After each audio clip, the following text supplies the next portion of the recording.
स्वागत है आपका बी न्यूज नेशन में। मैं हूं आबिद हुसैन शेख। बीजापुर के हनुमापुर जैकवेल में आग 5 करोड़ का हुआ नुकसान, गृह मंत्री का आया बयान। परसों गुरुवार को मुलवाड़ यत नेरावरी योजना के दूसरे चरण के काम में पानी उठाने वाले घटक में शॉर्ट सर्किट से लगी अचानक आग से प्राथमिक जानकारी के अनुसार करीब 5 करोड़ का नुकसान होने की बात बताई गृह सचिव एमबी पाटिल ने।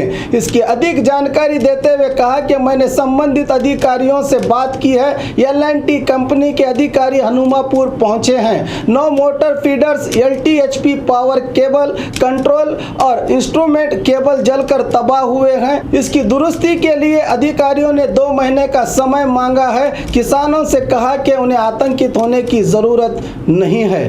और खबरों के लिए देखते रहिए B News Nation. News Nation के लेटेस्ट न्यूज़ों को अपने मोबाइल में देखने के लिए YouTube में बी न्यूज नेशन के चैनल के सब्सक्राइब आइकॉन को दबाएं और फिर बेल आइकॉन को दबाने पर आप लेटेस्ट न्यूज़ों को देख सकते हैं।